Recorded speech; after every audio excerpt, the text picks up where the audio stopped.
منها زوجها وبث منهما رجالا كثيرا ونساء واتقوا الله الذي تساءلون به والأرحام ان اللہ کان علیکم رقیبا صدق اللہ العلی العظیم وبلغنا رسولہ النبی الامی الکریم۔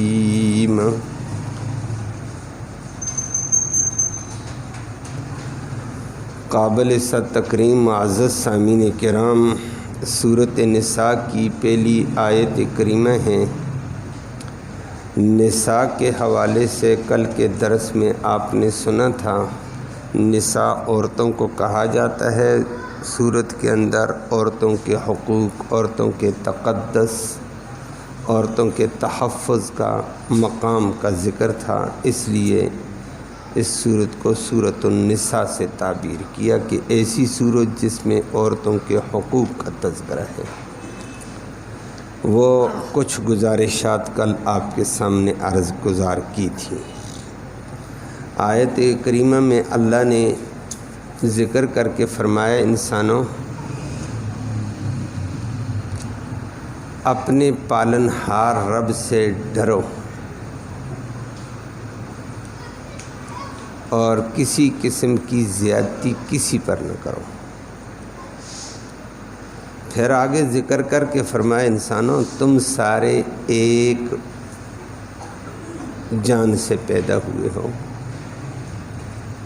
وہ آدم علیہ السلام ہے، پھر ان سے ان کی بیوی کو پیدا کیا، پھر ان دونوں سے آگے بے شمار مرد عورت کائنات میں پھیلائے، تو تم سارے ایک باپ ماں کی اولاد ہو، آپس میں ایک دوسرے کا لحاظ رکھو۔ دوبارہ ذکر کر کے فرمایا، اللہ سے ڈر کر زندگی گزارو، جب خود بھی تم پھنستے ہو اسی اللہ کے واسطے اور اسی اللہ کے سوال ایک دوسرے کو دیتے رہتے ہو۔ اللہ کے لیے معاف کرو، تو تم بھی ذرا اللہ کے لیے دوسروں کو معاف کرو اور ان کا حق ادا کرو نا۔ اور قرابت داری، رشتہ داری کا فرمایا لحاظ رکھو۔ لفظی ترجمہ سماعت فرمائیں، یہی باتیں آپ کے سامنے عرض کی جاتی ہیں۔ فرمایا، یا ایھا الناس، او لوگوں، مومنوں نہیں، مسلمانوں نہیں، سب لوگوں کو ایک حکم دے دیا، مسلمان بھی اس میں شامل، سارے شامل۔ اتقوا، ڈرتے رہو، ربکم، اپنے پالنہار سے، اپنے پروردگار سے، الذی، وہ عظیم پروردگار ہے جس نے تمہیں پالا، اس سے تو ڈرو نا۔ الذی، وہ عظیم رب خلق، اس نے پیدا کیا، کم، تمہیں، من نفس واحدہ، ایک جان سے، آدم علیہ السلام سے، وخلق، اور اس اللہ نے پیدا کیا، منہا، اس ایک جان سے، زوجہا، اس کی بیوی کو، حوا کو علیہ السلام۔ نمبر 2، پھر وبثا، اور اس اللہ نے پھیلا دیا، منہما، اس مرد اور عورت سے، آدم اور حوا سے، رجالن کثیرن، بے شمار مرد دنیا میں، ونساء، اور بے شمار عورتیں اس نے پھیلا دی ہیں۔ واتقوا اللہ، تم اللہ سے ڈرتے رہو، الذی، وہ اللہ، تساءلون، تم ایک دوسرے سے سوال کرتے ہو، ایک دوسرے کو واسطے دیتے ہو، بہی، اس اللہ کے نام کے، تو تم خود بھی اس سے ڈرو نا۔ والارحام، اور لحاظ رکھو قرابت داری کا، رشتہ داری کا۔ ان اللہ، بے شک اللہ رب العالمین، کان، ہے، علیکم، تمہارے اوپر، رقیبا، نگہبان، تمہاری ہر حرکت کو، ہر ادا کو، ہر عمل کو دیکھ رہا ہے۔ سورۃ نساء کی پہلی آیت کریمہ میں ہے، آپ نے ترجمے میں سماعت کر دیا، اللہ رب العالمین نے انسانوں کو سمجھایا، اور ابتدا میں انداز اللہ نے بڑا عجب رکھا، یا ایھا الناس، او تمام روح کائنات کے لوگوں۔ اس میں مسلمانوں کو نہیں کہا، مومنوں کو نہیں کہا، مسلمان ہے، مومن ہے، کافر ہے، ہندو ہے، سکھ ہے، سب کو کہا ہے ذرا خیال کرو، اتقوا ربکم، سارے کے سارے انسان اس رب سے ڈرو، اس کی نافرمانی سے ڈرو، اس کے حقوق پامال کرنے سے ڈرو، جس رب نے ربکم تمہیں پالا ہے۔ عجیب انداز ذکر کیا، اتقوا فرما دیا، ڈرو نافرمانی سے، احکام توڑنے سے، بغاوت سے، لیکن آگے یہ نہیں کہا اللہ سے، فرمایا چھوڑو، ربکم کا عنوان ظاہر کر کے فرمایا اس سے ڈرو جس نے تمہیں ماں کے پیٹ میں بھی پالا، باہر لا کر بھی پالا ہے، اور جوانی میں بھی پالا، بڑھاپے میں بھی وہی پال رہا ہے، ماں کے پیٹ سے لے کر ابھی تک پالتا ہے۔ پالنا رب کہ وہ ہے جو تمہاری ضرورتوں کو جانتا بھی ہے اور ضرورتوں کو مہیا کر کے تمہیں ان کے ذریعے سے آہستہ آہستہ آگے بھی بڑھا رہا ہے۔ رب اسی کو کہتے ہیں جو انسان کی ضرورتوں کو دیکھ کر ضرورت کو مہیا کر کے انسان کو تدریجاً آگے بڑھائے۔ ماں کے پیٹ میں تھے تو تمہاری کیا ضرورت تھی وہ جانتا تھا، اسی ضرورت کو اس نے پورا کر کے تمہیں پالا ہے۔ ماں کے پیٹ سے باہر آئے تمہاری کیا ضرورت تھی، اب خوراک اور قسم کی تھی، اس رب نے ضرورت پوری کی، ماں کی چھاتی پر نہر کی 2 چشمے جاری کیے، نہر جاری کر کے ضرورت اس نے پوری کی۔ جب آگے بڑھے تو تمہارے بدن کی نشو و نما کے لیے، طاقت کے لیے، تمہارے وٹامن کے لیے، پروٹین کے لیے، لحمیات کے لیے کن غذاؤں کی ضرورت ہے وہ اس رب نے پوری کر کے تمہیں ساری ضرورتیں دی ہیں۔ فرمایا یاد رکھو، اس لیے رب کا لفظ ذکر کر کے فرمایا اس پالنہار کی پالنے کو دیکھ، تیری ضرورتوں کو کیسے جانتا، کیسے تیری ضرورتوں کو پیدا کرتا، کیسے تجھ تک پہنچا کر تجھے ایک حد کمال تک پہنچاتا ہے، پھر تو باغی بن کر اس کی اطاعت سے کدھر جا رہا ہے۔ اللہ ہم سب کو اپنی اطاعت، اپنی بندگی کی توفیق نصیب فرمائے۔ اس لیے تمام انسانوں کو کہا، تمام انسانوں غور کرو، تمہیں پالا کس نے، تمہاری ضرورتیں کون پوری کر رہا ہے، تمہیں تدریجاً حد کمال تک کون پہنچا رہا ہے۔ اس رب سے ڈر اور اللہ کو سجدہ کر، اللہ کی عبادت، اللہ کی اطاعت، اللہ کے احکام کی پیروکاری کر۔ اللہ سب کو توفیق نصیب فرمائے۔ اس لیے انداز یہ رکھا، اور پھر بھی وہ بھی اتقوا کا لفظ 2 دفعہ آیت کریمہ میں لایا اللہ نے، ابتدا میں بھی آخر میں۔ آخر میں اللہ نے ایک اور بات کہہ دی ہے کہ تمہاری ضرورتیں بھی پوری کی، تمہارا رب ہے، اس سے ڈرو، اس کی اطاعت کرو، اس کی بغاوت نہ کرو۔ ساتھ فرمایا ایک اور بات کہ اس نے تمہیں پیدا کیا ایک جان سے، الذی خلقکم من نفس واحدہ، تمہیں ایک جان سے پیدا کیا، وہ آدم علیہ السلام ہے۔ اللہ نے سب سے پہلے آدم علیہ السلام کو پیدا کیا جنت میں، اور اس کی پیدائش کا ذکر اللہ رب العالمین نے قرآن میں دوسرے مقامات پر کیا ہے۔ مٹی سے پیدا کیا، فرشتوں کو کہا روح کائنات کی مٹی لے آؤ، ہر قسم کی مٹی لائی گئی، سفید مٹی لائی، سرخ مٹی لائی، کالی مٹی لائی، کھردری قسم کی مٹی لائی، ریتلی مٹی لائی، چکنائی والی مٹی لائی، زرہیز مٹی لائی، ترش قسم کی مٹی لائی، تمام مٹیاں لے کر آئے، مختلف رنگ والی، مختلف صلاحیتوں والی مٹی لائی گئی، پھر اس کو پانی ڈالا، اس گارے کو گوندا گیا، اس کے اوپر پھر شمسی توانائی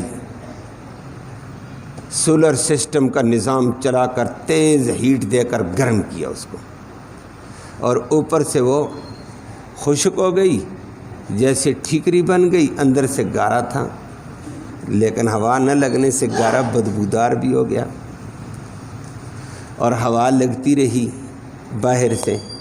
ان 4 عناصر سے اللہ نے آدم کی ایک صورت بنوائی قدرت کاملہ سے، اور اللہ نے اس کو ذکر کر کے فرمایا صلصال کالفخار، کھن کھناتی مٹی تھی، بجنے والی مٹی تھی جیسے ٹھیکر، اور کہیں کہہ دیا من حمأ مسنون، بدبودار گارے سے میں نے پیدا کیا تمہیں آدم کو، اور آدم کو پوری صورت بنا کر اللہ نے قدرت کاملہ سے اندر روح پھونک دی۔ جبریل کو کہا پھونکی، اندر روح چلی گئی۔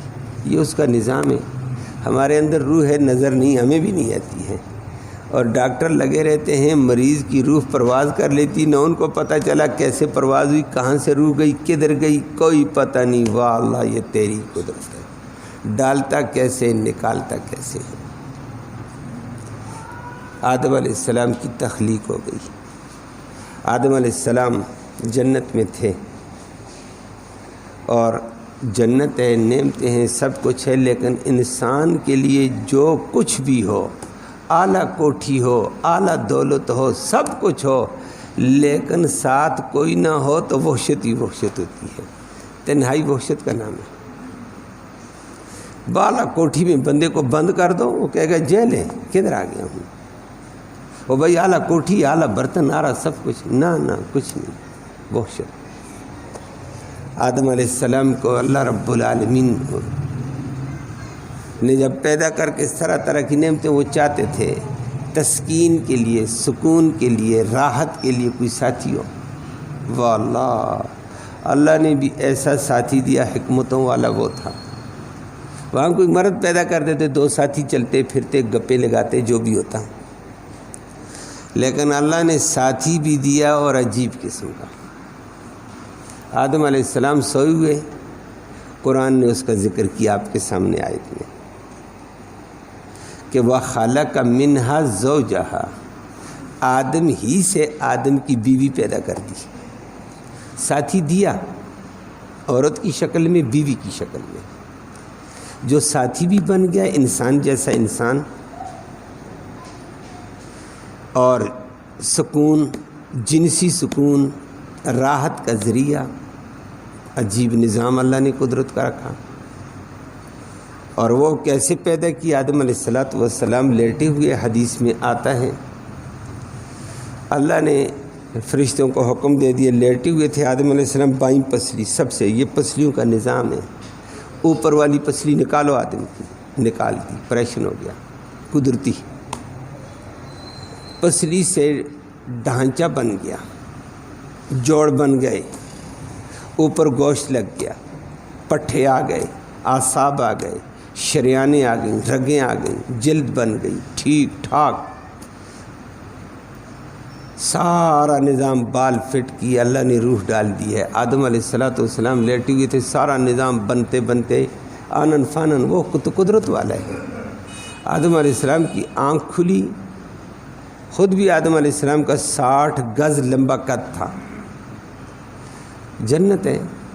آنکھ کھلی، دیکھا پاس ایک حسین جمیل الفت محبت مودت والی خاتون بیٹھی ہوئی ہے،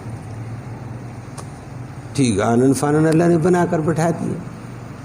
آدم علیہ السلام جاگے، پاس بیٹھی ہوئی ہیں، اس نے سلام کیا، محبت کا پیغام دیا، السلام علیکم۔ یہ بڑا اچھا لفظ ہے، اللہ عمل کی توفیق نصیب فرمائے۔ محبت کا بہترین پیغام ہے، سلامتی کا پیغام ہے۔ آدم علیہ السلام بھی حیران۔ اللہ نے فرمایا آدم تیری تسکین کے لیے، راحت کے لیے، سکون کے لیے، لتسکن الیہا، کہ تو اس سے راحتیں اور سکون پائے، یہ تجھ سے سکون پائے، یہ تیرا جوڑا پیدا کر دیا۔ یہ اللہ کی قدرت۔ پھر ان دونوں سے وَبَثَّ مِنْهُمَا رِجَالًا كَثِيرًا وَنِسَاءً، ان دو سے پہلے آدم، آدم کی پسلی سے ہوا، ہوا اور آدم دونوں کے ملاپ سے وَبَثَّ مِنْهُمَا رِجَالًا كَثِيرًا وَنِسَاءً، بے شمار مرد اور عورتیں کائنات میں پھیلا دی ہیں۔ آج دنیا میں کتنی مخلوق ہے۔ پاکستان اپنی مردم شماری میں لگا ہوا ہے، کہتا ہے جی 24 کروڑ 25 کروڑ سے آبادی تجاوز کر گئی، مرد عورتیں۔ اللہ، دنیا میں دیکھو، دیگر ممالک میں دیکھو، اتنی مخلوق رب نے پھیلائی ان دو سے۔ پہلے جو فوت ہو گئے وہ کیا، جو آئندہ آئیں گے وہ تو اپنی جگہ، اب پھیلی ہوئی کتنے ہیں۔ فرمایا اللہ کی قدرت دیکھو، اللہ نے تمہیں پالا کیسے، تمہیں ایک باپ سے پیدا کیسی کیا، ایک جان سے۔ پیچھے دیکھ تو ایک جان نظر آتی ہے، آگے بڑھ تو میاں بیوی دو نظر آئے ہیں، ایک آدم دوسرا ہوا، تم سارے اس کی اولاد ہو۔ تو سارے اس کی اولاد ہو تو پھر اللہ نے ایک اور بات ذکر کر کے فرما دی ہے، سارے اس کی اولاد ہو تو پھر کسی کو کسی پر برتری حاصل نہیں ہے، کسی کو کسی پر برتری حاصل نہیں ہوگی کہ یہ کالا ہے یہ گورا ہے، یہ سفید ہے یہ سرخ ہے۔ رنگت کے اعتبار سے ایک دوسرے پر امتیاز نہیں، جیسے بعض علاقوں میں تباہی پھیلی ہوئی ہے۔ خود متمدن علاقے کہلانے والے متمدن ہیں نہیں، اللہ کو نہیں پہچانا تو کیا متمدن ہوگا، کیا مہذب ہوگا۔ اور امریکہ میں دیکھو کالے گورے کی جنگ، اللہ نے فرمایا کیسے جنگ کرتے ہو، ایک باپ ایک ماں کی اولاد ہو، پھر برتری کس بات کی ہے۔ لسان کے اعتبار سے جنگ، وہ ہمارے ملک میں بھی تباہی لگی ہوئی ہے، تباہی پھیلائی ہوئی ہے۔ ایک باپ کی اولاد ہو تو جنگ کس بات کی ہے۔ فرمایا نہ کسی علاقائی جنگ میں جانا پڑے گا کہ علاقے کے اعتبار سے جنگ ہو، لڑائی ہو، نہ رنگ کے اعتبار سے ہوگا، نہ لسان کے اعتبار سے ہوگا، نہ نسل کے اعتبار سے۔ میری نسل یہ ہے، میری نسل یہ ہے، میرا قبیلہ یہ ہے، اس کا قبیلہ یہ ہے۔ تمہارا قبیلہ کہاں سے آیا؟ تم آدم کی اولاد نہیں ہو، تم ہوا کی اولاد نہیں ہو۔ اللہ نے ذکر کر کے فرمایا سارے آدم اور ہوا کی اولاد ہے، اور یہ کہتا ہے میرا قبیلہ اور میرا قبیلہ، تیرا قبیلہ تو میرا قبیلہ۔ فرمایا یہ قبیلے اس لیے اللہ نے پیدا کیے ہیں، اللہ نے پیدا کیے ہیں کہ شعوب اور قبائل اللہ نے پیدا کیے، لیکن لتعارفوا، یہ ایک دوسرے کی پہچان کے لیے ہیں، باقی برتری کے لیے تو نہیں ہے۔ تو یہ تعصب کی جنگ پھر ایک دوسرے پر برتری کے اعتبار سے مت کرو، یہ دیکھو تم کس کی اولاد ہو، سارے ایک ہو۔ رنگ جس کا ہے وہ اللہ نے پیدا کیا، اور وہ رنگ بھی اس لیے پیدا کر دیا، آدم کی مٹی اللہ نے جگہ جگہ سے لی ہے، اسی مٹی کا اثر کسی میں آ گیا، وہ سفید مٹی کا اثر کسی میں چلا گیا، اس کا رنگ سفید، کسی میں کالی مٹی کا اثر چلا گیا، کسی میں اس کا رنگ کالا، کسی میں درمیانہ، کسی میں کس، اور مزاج کے اعتبار سے بھی کچھ ہو گئے ہیں۔ جو سات مٹی تھی آگے سات مزاج آ گیا، جو نرم مٹی تھی آگے نرم مزاج آ گیا، کسی ترش مٹی کا ترش مزاج بعض لوگوں کا ہے۔ فرمایا برداشت کرو، یہ فطرت کا سلیقہ ہے، اور ایک دوسرے پر برتری نہ قائم کرو۔ اگر برتری والی چیز ہے، ان اکرمکم عند اللہ اتقاکم، تم میں سے عزت والا اللہ کے نزدیک وہ ہے جو تقوی والا ہے، اللہ سے ڈر کر اللہ کی اطاعت کرنے والا، وہ کام کرو، وہ برتر ہے۔ جو نیک آدمی ہے وہ واقعتاً قابل عزت ہے، باقی برتری کچھ بھی نہیں ہے۔ تو اللہ نے اس کا ذکر کر کے فرما دیا ساری کائنات ایک ماں اور ایک باپ کی اولاد ہے۔ یہ جو آج دنیا میں تباہی ہے غلط ہے، اور اسی تباہی کے اوپر نبی کریم صلی اللہ علیہ وسلم ہر نکاح کے خطبے میں اس آیت کو پڑھا کرتے تھے کہ دو میاں بیوی کا ملاپ آج ہو رہا ہے، لیکن یاد رکھنا ایک دوسرے کا لحاظ رکھو، تم سارے ایک باپ ایک ماں کی اولاد ہو۔ کسی کو کسی پر برتری نہ دینا، کسی کے اوپر فوقیت پیدا نہ کرو، اور کوئی رنگ کا، زبان کا، علاقے کا، نسل کا امتیاز نہیں چلے گا۔ ہاں تقوی ہے کسی کا، دین اعلیٰ ہے تو اچھی بات ہے۔ آگے اللہ رب العالمین نے اسی کا ذکر کیا، پھر اس رب سے دوبارہ فرمایا وَاتَّقُوا اللَّهَ الَّذِي تَسَاءَلُونَ بِهِ، اس اللہ سے ڈرو جس اللہ کے نام کے تم ایک دوسرے سے سوال کرتے رہتے ہو۔ بندوں کا بندوں سے تقاضا ہوتا ہے، کہتا ہے اللہ کے لیے میرے لیے رحم کرو، یہ کام کر دو، اللہ کے لیے میرے ساتھ یہ تعاون کرو، خدا کا واسطہ میرے ساتھ یہ تعاون کرو، خدا کے لیے مجھے معاف کر دو، خدا کے لیے آج مجھے چھوڑ دو۔ کرتے نہیں کرتے، جب آن پڑتی ہے نا سارے معافی مانگنے کے لیے خدا کے واسطے بھی دیتے ہیں، خدا کو سہارا بھی بناتے ہیں، اللہ کے لیے یہ کر دو، اللہ کے لیے اتنے پیسے دے دو، اللہ کے لیے یہ مشکل حل کر دو، اللہ کے لیے۔ ایک دوسرے کو تم اللہ کے واسطے دیتے ہو، اللہ کے نام کے سوال کرتے ہو، دوسروں کو تو کہتے اللہ کے لیے یہ کرو، تو تم بھی اللہ کے لیے ذرا لحاظ رکھو ایک دوسرے کا نا، تمہیں بھی ایک دوسرے کا لحاظ ہے اللہ کے لیے۔ واتقوا اللہ، اس اللہ سے ڈرو جس اللہ کے نام کے تم ایک دوسرے کو سوال دیتے ہو، ایک دوسرے کو سہارا بناتے ہو، اور اللہ کو سہارا بنا دیا، سوال بنا دیا، واسطہ بنا دیا، خود اللہ سے ڈرتے نہیں ہو تمہیں؟ دوسروں کو تو تم کہہ دیتے ہو اللہ کے لیے یہ کر دو، اللہ کے لیے یہ کر دو، کبھی کہہ دیتے اللہ سے ڈر یہ ظلم نہ کر، دوسروں کہتے اللہ سے ڈر یہ ظلم نہ کر، تو خود بھی اللہ سے ڈرنا ظلم نہ کرنا۔ اللہ ہم سب کو عمل کی توفیق نصیب فرمائے۔ ساتھ فرما دیا والارحام، ارحام کہتے ہیں قرابت داری کو، رشتہ داری کو، فرمایا قرابت داری اور رشتہ داری کا لحاظ رکھو کہ تم سارے ایک باپ ماں کی اولاد ہو، تو رشتہ داری کا لحاظ رکھو۔ رشتہ بڑا اہم ہوا کرتا ہے، البتہ رشتہ داری میں کوئی رشتے قریب کے کوئی بعید کے ہیں، باقی ساری انسانیت آپس میں رشتہ دار ہے، لیکن کوئی قریبی رشتے کوئی دور کے ہیں، رشتہ دار ہیں سارے۔